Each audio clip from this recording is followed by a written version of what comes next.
Welcome back to Second Take. It's episode 14, I believe. We have a lot of stuff to talk to y'all about. NBA, NFL, all that good stuff. Armand, how are you? I know your freshman year is coming to a close. Feeling good. Yesterday we just had Slope Day. Ludacris came, DJ Blau came, Matt and Kim came. It was a really awesome day. My friends came up to visit.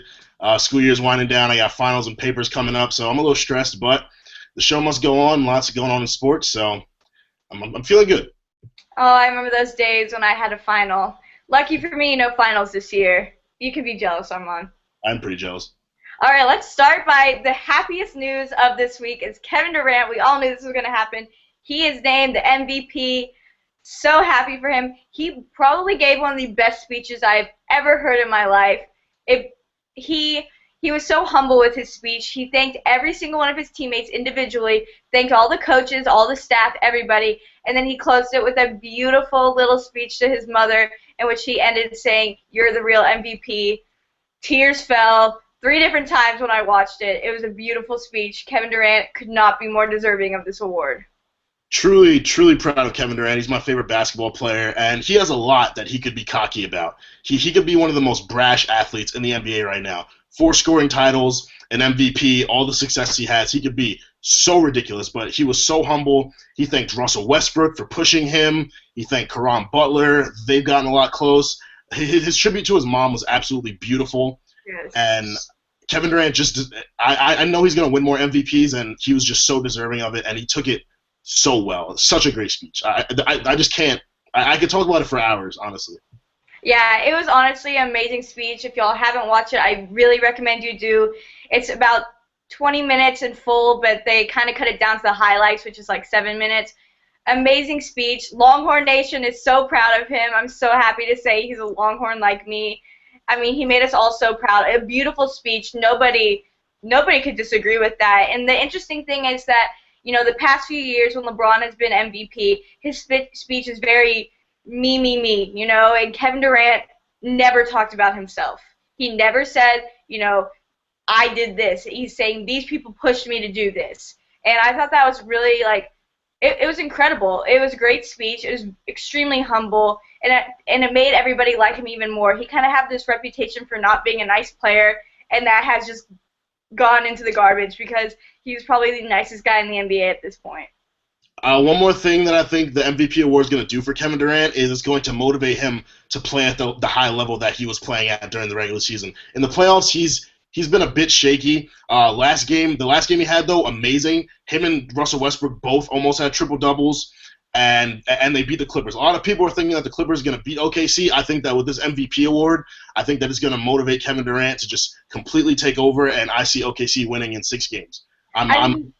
He seemed extremely motivated while he was giving his speech. The things he was saying about his teammates, he made a great little anecdote about Caron Butler that when he first got there after like losing a few games, Caron Butler put a little note in his locker that said KD MVP. And, you know, Kevin Durant was extremely emotional during this. He kept crying. Everybody was crying. I was crying. You know, it was an emotional day. But you're right. He came back. You know, they lost in the second round of the playoffs. You know, the Thunder are now playing the Clippers. And the first game, it was like, where are the Thunder? It was awful. Nobody was playing. Everyone was off. And then they came back second game, and they just dominated. Kevin Durant was 1 assist away from having a triple-double. That would have had 2 players with a triple-double in the playoffs, which hasn't happened in a really long time, if ever. But unfortunately, he was put on the bench and did not get that extra assist. But regardless, it was a great game. Russell Westbrook was on fire. On fire. He was cold-blooded, and I think that had a lot to do with Kevin Durant's speech. Definitely. I'm feeling pretty good about OKC's chances. As I said, I think they're going to win the 6 games. We're on the title hunt. We're going to the finals this year, and we're going to get our stuff together. Russell Westbrook's playing at a very high level. Everyone's playing together. The whole city of Oklahoma City is just behind OKC, and the sky's the limit. I hope to see it. The other games we have going on, right now we have the Nets and the Heat. The Heat are now leading that 2-0. They played last night, but nobody was really watching because they were all caring about the draft, which we will get to. Other games we've got going on, we already talked about the Clippers and the Thunder. We also have Pacers, Wizards. Roy Hibbert. In the first game, he had 0 points. He was zeros across the board, and people are wondering what in the world has happened to Roy Hibbert. He came back game 2, and he was Roy Hibbert again. He had points, he had rebounds, he had everything. And I'm just wondering what's happened to him, because we've seen him in the playoffs just really in a funk. And then for him to have 0 points and 0 everything, like, I don't know what's happening to him.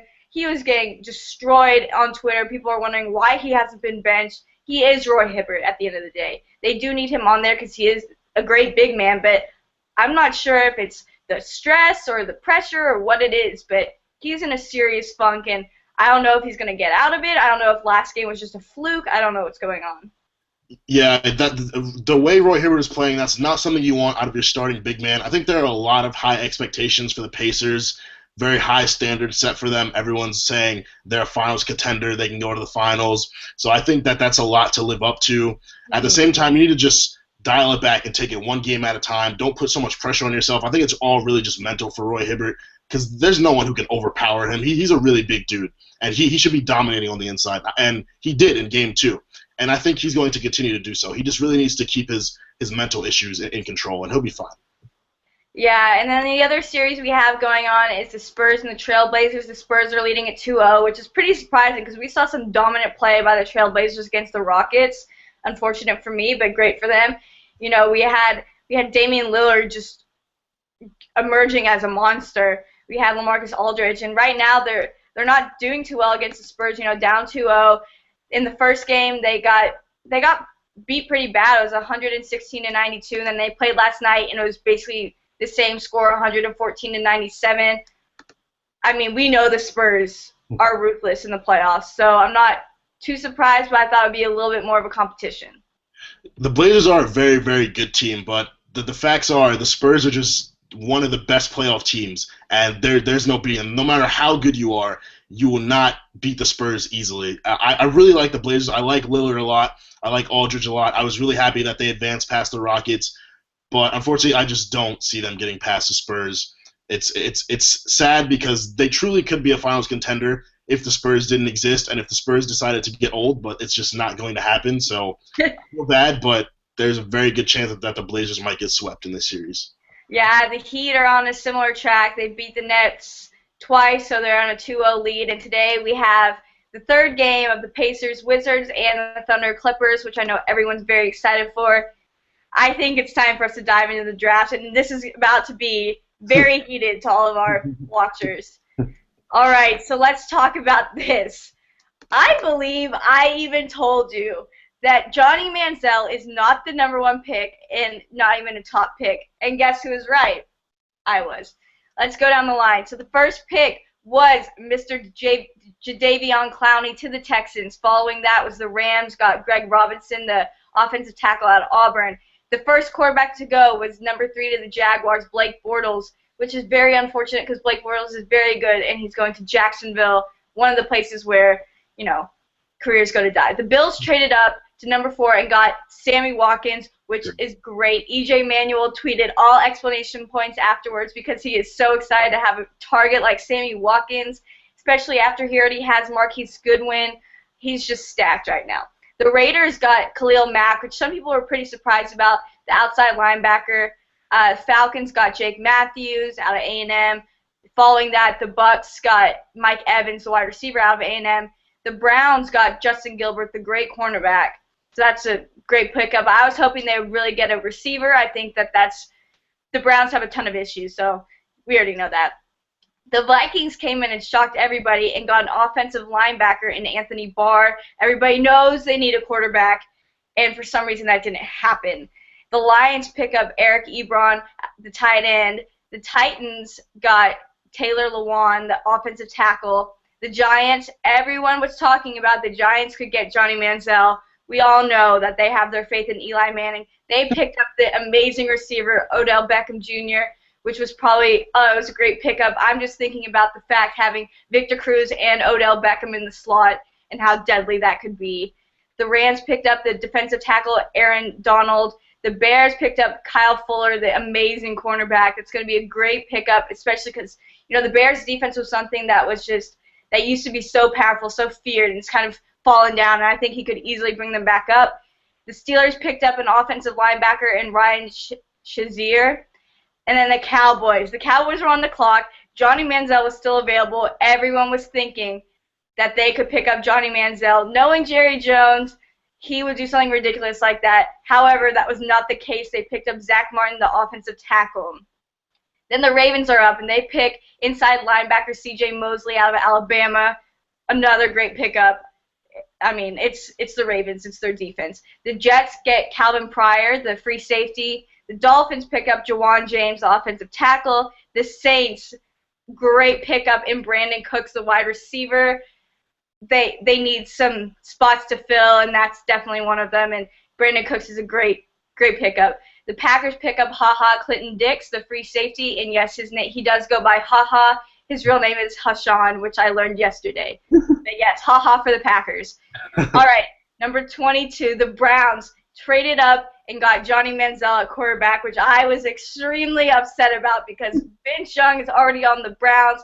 Everyone's going crazy. I would like to talk about how funny Johnny Manziel looked sitting there the entire time. He was there for 3 hours waiting to get called. And he started off with some beers, and he was drinking water. He probably went through like 6 or 7 cups of water and beer. So he was chilling for a while, and I loved it. I loved seeing his face. Every time someone was called, he was like very fake clap, very fake happy. It was hilarious. I have so many words on this because Armand over here was tweeting, Browns going to the playoffs. Yes. Which I found comical. We all know that the Browns is where careers go to die. I went and I looked at all of their draft picks over the past years, and I'm just like, where did these people go? And Johnny Manziel reminded me very much of Brady Quinn during this draft. In 2007, Brady Quinn was highly recruited. He was supposed to go first or second pick in the draft. He ends up sitting there for 22 picks. Same exact thing as Manziel. He gets picked by the Browns on the 22nd pick. Same as Manziel. Brady Quinn was never heard from again. He went to the Browns, and we call the Browns the Bermuda Triangle of the NFL. That's something I saw on Twitter last night. I thought that was too perfect. Because it's true. There's so many careers that go there, and we don't know what happens to them. Trent Richardson, one of the best running backs out of Alabama, where did he go? Colt McCoy went there. Colt McCoy was unheard of for a few years, and now he's on the 49ers. I don't know what happened in the past few years because he wasn't there. No one knows. So many careers just go there and disappear. I saw that the Browns have already sold 1,500 season tickets since picking up Manziel. You know what? If you Cleveland fans finally have hope in something, good for you, but you know better than this. We all know better than that. The Browns will never make it to the playoffs in my lifetime. I can almost guarantee that because they're the Browns. The issue is not in the players, but in the coaching and everything about the team. It's the entire franchise. And now they're calling Johnny Manziel Johnny Franchise. Like, I have no words for that because it needs to stop. As far as I'm concerned, he is an NFL bust, and you can hold me to that. You can quote me on that. I will say that to my grave. He will be an NFL bust. I can guarantee it. That's very interesting that you bring up NFL busts because the Browns recently signed an NFL bust in Vince Young. He's absolutely an NFL bust. Johnny Manziel is going to start. The Browns are going to go to the playoffs next season. He's not going to start. The Browns are going to be very good. Go ahead. No, go ahead. Okay, let me defend Vince Young real quick. He had some coaching problems. You can consider him an NFL bust. He did have a great rookie season. I have accepted the fact that he is considered an NFL bust. I still love him. I still have faith in him. But yes, I agree. He is an NFL bust. Thank you. I'm never saying it again. Thank you. Moving on. But Johnny Manziel will not start in his first game because they have 2 other quarterbacks on that team. I say Vince Young's going to start. He probably won't. They're probably going to start the other quarterback they picked up because they're not about to go into the first game with someone who has no experience. If they start to win, maybe they'll put Johnny Manziel in. But as far as I'm concerned, not happening. I also found it very funny that Johnny Manziel said he was honored to get picked up by the Browns. Everyone knows you don't want to get picked up by the Browns. Most of the top teams, you don't want to get picked up on. You're basically signing your life away to a bad team because that's why they're the top picks. Like Blake Bortles, I feel for him because he's going to the Jacksonville Jaguars. It's so sad because he could honestly be so good for a team, and he's going to Jacksonville. But I'm sure the contract he signed is going to make it a little better. Well, number one, I want to say that Johnny Manziel's career is not going to die in the Browns. I think that Johnny Manziel, his personality is just too loud, too crazy to not be heard of ever again. Number two, I think that he finally showed some respect and some class in saying he was honored in being drafted by the Browns because no NFL team had to pick him up. Like, he went 22 picks without being picked up. I thought he should have been a top 3 pick. The fact he got drafted, it's good that he showed respect for that. But as far as Johnny Manziel being an NFL bust and the Browns not being good, I don't agree with you. I think that they will start Johnny Manziel because why would you start Vince Young? He was not very good in the NFL. I don't think he was good at all. He had an okay rookie season, but in all but 2 seasons, his interception percentage was higher than his touchdown percentage. Why would you start someone like that? Why would you ever do that? The Jets went with Geno Smith. The Bills went with E.J. Manuel. The Colts immediately went with Andrew Luck. The Seahawks went with Russell Wilson. All these teams went with their new rookie quarterbacks, threw them out into the fire, and they did well. Johnny Manziel is going to be the first person that gets drafted by the Browns whose career does not go to die. He's going to be very good. The Browns are going to be very exciting. I want to point out that they sold 1,500 season tickets after Johnny Manziel got drafted, not after Vince Young got signed. That should say something already. Browns fans are excited. Johnny Manziel has changed. He's going to bring a different culture to the Browns. Johnny Franchise is a very accurate name. He put the franchise in his hands. I promise the Browns they're going to the playoffs next season. And I'm literally laughing at you because the things you are saying are so ridiculous. You sound ridiculous right now. To say the Browns are going to the playoffs is comical. I feel like I'm watching a comedy show. We all know the Browns are not going to the playoffs. And Johnny Manziel, they sold 1,500 season tickets. So that makes 1,600 people who are actually going to be there. Yay! What a great fan base. He's not Johnny Franchise. He is Johnny Manziel. I won't even call him Johnny Football because as far as I'm concerned, why would I? He's not the leader of football. He's simply a boy who plays football. There is a reason that 21 teams passed up on him. There is a reason that although a lot of these teams needed a quarterback, they chose not to go with him. There's a reason for that. Because the NFL teams see what I see, that this guy cannot play well in the NFL. He will not succeed in the NFL, and that is obvious. All these teams saw it. All of them. You think these teams don't need a quarterback? We already saw that the Jaguars picked up Blake Bortles. The Raiders, a lot of Raiders fans wanted a quarterback, even though they just picked up Mac Jones. There's a ton of teams here that needed a quarterback. The Browns already had a pick, the number 8 pick, and they didn't pick up Johnny Manziel there. They picked up Justin Gilbert. There's a reason they passed on him the first time. There's a reason all of those teams passed on him, because they see what I see. They see what a lot of people see. Unlike the Johnny Manziel fans who are clouded by this opinion of him, they see what I see, that this guy cannot translate into the NFL. People say he's going to come back and play the Texans and be all angry. Jadeveon Clowney is going to throw him on his butt time after time, and he's going to see, this is why I wasn't the number 1 pick. This is why I wasn't in the top 10. This is why I was only in the 22nd pick. There's a reason for it. Yes, you can say Aaron Rodgers was a late first-round pick, as was Tom Brady. Okay, but then you can also look at Brady Quinn. You can also look at players like that. And those players went to very successful franchises. Aaron Rodgers went to the Packers. The Packers have always been good because they had Brett Favre. He wasn't going to some bad team. As with Tom Brady, that's kind of different, but he was going to the Patriots. The Patriots have been respected over time. But you're looking at someone like Brady Quinn, who is very similar as far as I'm concerned with Johnny Manziel, and I just see it. It's textbook to me. Johnny Manziel will be an NFL bust, and I can't even hear you say they're going to the playoffs because I might keep laughing. Okay. Because that's so silly to me. I'll say it again for you. The Browns are going to the playoffs next season. I want to address. You know football better than to say that. I know football. I know football very well, and I can guarantee. Are the Jaguars going to the playoffs too? Absolutely not. Absolutely not. The Jaguars will never be successful. Blake Bortles great quarterback, not a great pick for them. Blake Bortles does not have the it factor that Johnny Manziel or Teddy Bridgewater. Are you kidding me? Blake Bortles is so much better than Johnny Manziel. Did you say Blake Bortles is better than Johnny Manziel? Absolutely. Absolutely not. Absolutely. Absolutely not. Absolutely, Armand, you have to look at it. I don't even think Blake Bortles is a in the way Heisman better ever. Quarterback. I'm sorry? He is a better quarterback than Johnny Manziel, point blank. He's not. He's not a better quarterback than Johnny Manziel. He's not. He is. He is extremely accurate with his throws. He is smart in the pocket. He's the perfect size for a quarterback. He is a perfect match for Jacksonville. I just hope they pick up some receivers for him.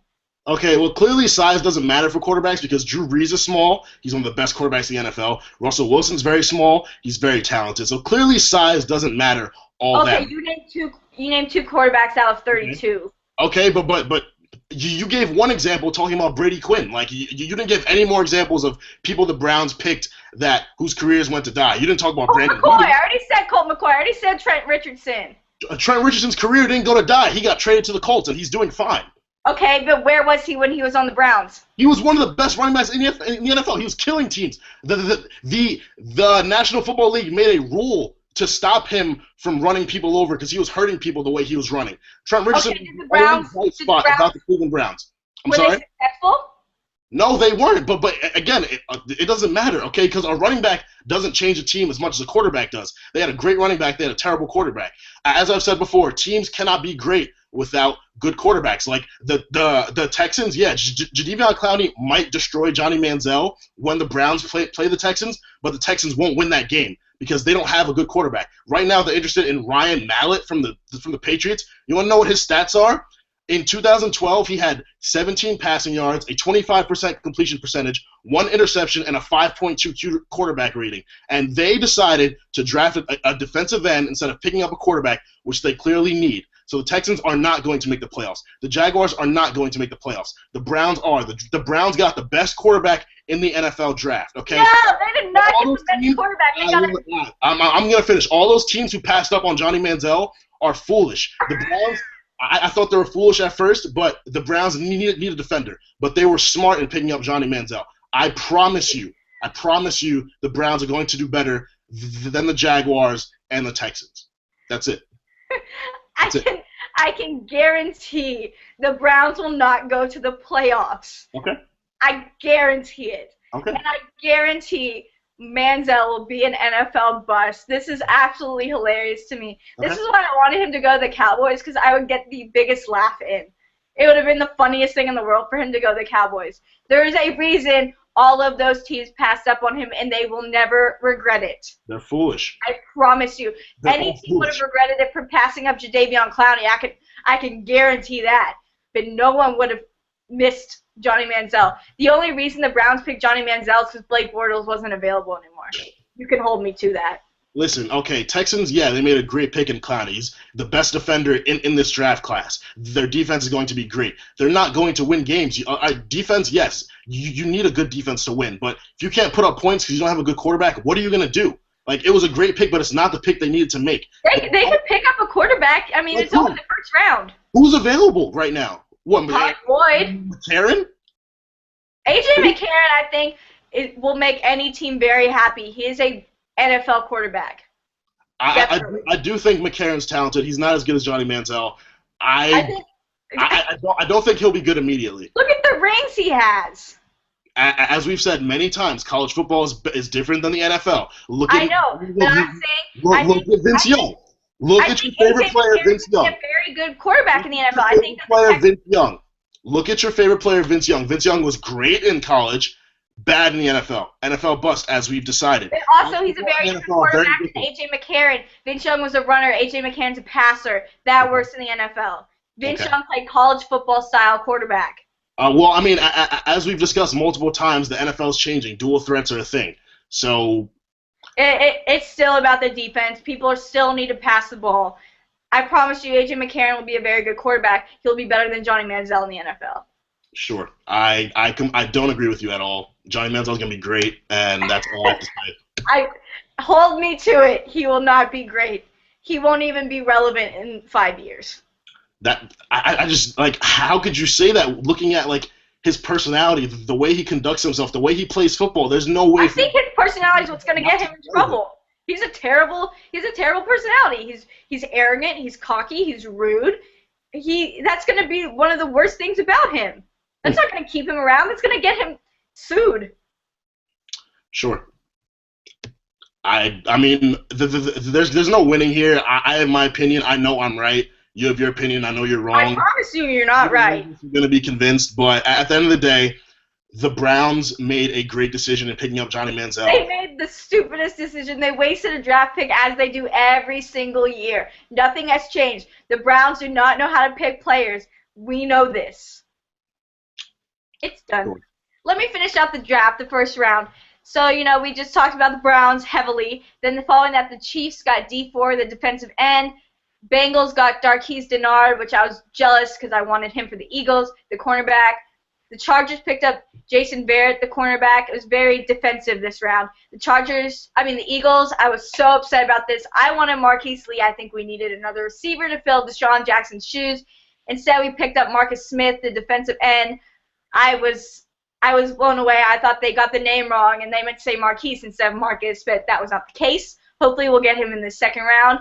The Cardinals picked up Deon Buchanan, the strong safety. The Panthers picked up Kelvin Benjamin, the wide receiver, which is going to be an amazing target for Cam Newton. He's so lucky with that. The Patriots picked up Dominique Easley, defensive tackle. 49ers got Jimmy Ward, the strong safety.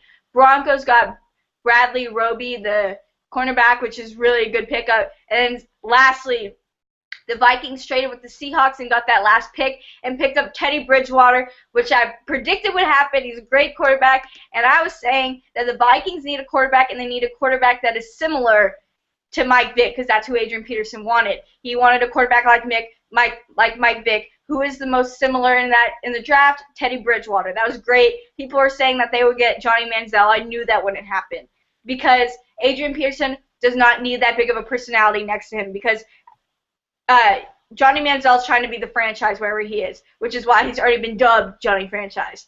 Whatever. Adrian Peterson is the franchise player for the Vikings, and that will stay forever. Teddy Bridgewater is not going to try to take that out of his hands. Teddy Bridgewater and Adrian Peterson are going to make a great pair, and I could see the Vikings being very successful this year with Teddy Bridgewater. I think he's going to do great in the NFL and do extremely well with Adrian Peterson. Yeah, as I said before, I think there were two quarterbacks in this draft class that had the it factor, Bridgewater and Manziel. Vikings made a very good pick in picking up Bridgewater, very talented quarterback. He's going to fit in very well. As I've said multiple times, great running back that they have, sure, but you can't be successful without a good quarterback. I think Teddy Bridgewater is going to make a lot of noise immediately in the NFL, so I respect the Vikings a lot. It was very good to pick him up. Yeah, some people are wondering why the Seahawks passed up that pick. The Seahawks are so stacked already. They just gave Richard Sherman a contract extension, making even more millions. Earl Thomas got the same type of extension. They're set. They're fine. So them losing a first-round pick is not that detrimental to their team. They'll be in the next round. We have round 2 and 3 today. Actually, it's tonight. It's around 7 o'clock, I think. And we'll see who gets picked up there. So far, SEC is leading it. There have been a lot of Bama and A&M and Auburn players gone. There's only 2 players in the Big 12 who went. Those are the OSU players and Justin Gilbert. And, hopefully we get some Texas guys going. Louisville had 3 players going, which was felt very good for us Texas fans. They were coached under Charlie Strong, who's now our coach. We took all their coaches, so that's a good sign. I know they were very happy that all these players got to go. So it's looking like an exciting draft. I think it's going to be a fun one. Yeah, one thing I want to point out is that no running backs were taken in the first round, which is very interesting. There were only 3 quarterbacks taken, but there were a lot of defenders taken. It was a defensive round. Yeah, absolutely. I think that a lot of people looked at the Super Bowl and how the Seahawks totally obliterated Peyton Manning and the Denver Broncos, and they know that defense does win championships. Although quarterbacks are important, good other offensive players are important, defense does win championships. And teams want to compete with the Seahawks, and they have a great defense and a great offense. So a lot of teams are trying to add a lot of defenders. That's why I understand why the Raiders picked up Khalil Mack. He was at one point predicted to be the top pick in the draft. that was a great pick for the Raiders. They made a lot of good pickups over the offseason, and Khalil Mack is another great addition. So I understand why a lot of defenders were taken. No running backs taken, shocking, but it makes sense. I mean, there was a ton of tackles taken. I see 4 offensive tackles were taken. That's a lot. I mean, these are big guys going. Those are usually later round picks. We see the big names. We see the quarterbacks, running backs, wide receivers, cornerbacks going in the first round. You know, these big guys who signed these huge contracts. But the second pick was an offensive tackle, and that's very rare. As we see the whole entire draft class, it's a very defensive-heavy draft class. There aren't a lot of running backs in this draft class at all. I think one of the best of the running backs is probably Dre Archer, but he's probably still a third-round pick. It's not running back heavy at all, and a lot of teams do need running backs, but they're not seeing that in this draft class. That's just how it happens sometimes. And there's a ton of amazing defensive players in this draft class. I mean, we only got through about 32 of them. I mean, give or take. There's only a few offensive players, but I mean, they're incredible. I mean, you're just looking at the names, and even though they went so late, like even though Clinton Dix, which is, I still can't say that name without laughing, he only went to the 21st pick. He's still, I mean, that's still a huge pickup, but you were looking at all the other players ahead of him. I mean, of course they had to pass him up. You had Justin Gilbert. You couldn't pass him up, you know. So it's great. I think there are a lot of great receivers. Sammy Watkins snatched up real quick because I couldn't pass on him, and it's a good draft class, but it's not an offensive heavy draft class at all. Definitely. One thing that you did point out is a lot of offensive tackles were taken. When we made our predictions for where players would go, I initially said that the Rams would pick up an offensive lineman and put all their eggs into the Sam Bradford basket. I said Jake Matthews. They took the offensive tackle from Auburn.